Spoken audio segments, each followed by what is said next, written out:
ত্রিপুরার বাঁধ খুলে দেওয়ার পক্ষে খোঁড়া অজুহাত দাঁড় করাচ্ছেন এক শ্রেণীর ভারতপ্রেমী মানুষ, যাদের মধ্যে বাংলাদেশে বসবাসকারী সনাতন ধর্মের অনেকেই আছেন। তারা নিচু গলায় বলার চেষ্টা করছেন যে বাঁধ খুলে না দিলে প্রথমে ত্রিপুরা ডুবে যেত, এরপর পানির চাপে বাঁধ ভেঙে এমনিতেই বাংলাদেশের ফেনী, নোয়াখালী, কুমিল্লা অঞ্চলও ডুবে যেত।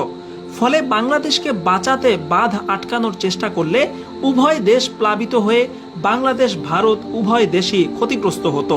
এ কারণে এক প্রকার বাধ্য হয়েই ভারতকে বাঁধ খুলে দিতে হয়েছে। ভারতপ্রেমীদের এই যুক্তি তিস্তা, ফারাক্কা এবং ত্রিপুরার এই ডম্বুর বাঁধ সহ প্রত্যেক বাঁধের ক্ষেত্রেই প্রযোজ্য। কিন্তু প্রশ্ন হচ্ছে, বাংলাদেশকে না জানিয়ে, সতর্কতার অগ্রিম কোনো সুযোগ না দিয়ে গভীর রাতে হঠাৎ করে বাঁধ খুলে দিল কেন? তার চেয়েও বড় প্রশ্ন হচ্ছে, নদীর মধ্যে ভারত বাঁধ কেন দিল? নদী চলবে নদীর মতো। আকাশের বাতাস যেমন কোনো রাষ্ট্রীয় সীমানা না মেনে স্বাধীনভাবে বয়ে চলে, তদ্রূপ নদীর পানিও তার প্রাকৃতিক নিয়মে উজান থেকে ভাটির দিকে বয়ে চলার কথা। কিন্তু পরিসংখ্যান বলছে, বাংলাদেশ ভারত আন্তঃসীমান্ত 54টি নদীর মধ্যে 30টি নদীতেই ভারত বাঁধ নির্মাণ করেছে, বাকিগুলিতেও বাঁধ নির্মাণের ষড়যন্ত্র করছে।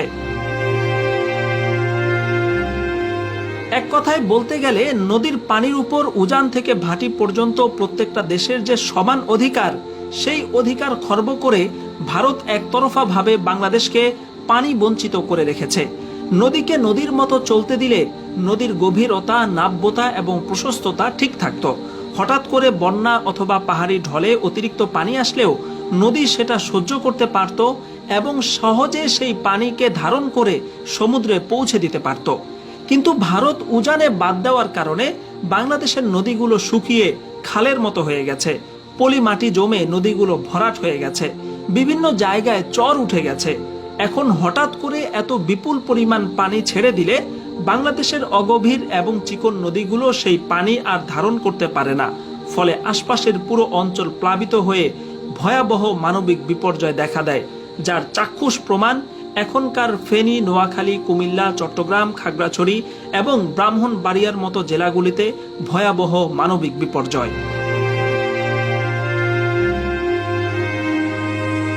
কাজেই এখন কেউ যদি ভারতের পক্ষে সাফাই গাইতে আসে এবং এ কথা বলে যে পানি ছেড়ে না দিয়ে ভারতের কোনো উপায় ছিল না, তাহলে তাকে চোখে আঙুল দিয়ে ভারতের পানি সন্ত্রাস দেখিয়ে দেওয়া উচিত। দেখিয়ে দেওয়া উচিত যে ভারত কিভাবে বাংলাদেশের চতুর্পাশে বাঁধ নির্মাণ করে এদেশের নদীগুলোকে খুন করেছে। ফসলি জমি থেকে শুরু করে প্রাকৃতিক ভারসাম্য সবকিছু নষ্ট করে দিয়েছে। ভারতের এই পানি সন্ত্রাসের জন্য বিশেষজ্ঞরা আন্তর্জাতিক অপরাধ আদালতে মামলা করার পরামর্শ দিয়েছেন। কারণ পানি এবং বাতাস মহান আল্লাহ তাআলার বিশেষ ধরনের নিয়ামত, যার উপর দেশ, জাতি ও ধর্ম নির্বিশেষে সবার সমান অধিকার রয়েছে। এই অধিকার থেকে ভারত যদি বাংলাদেশকে বঞ্চিত করে, তাহলে বাংলাদেশ ভারতের জন্য ট্রানজিট সুবিধা থেকে শুরু করে আর কি কি বন্ধ করে দিবে, সে বিষয়টাও এখন আলোচনায় আসা উচিত।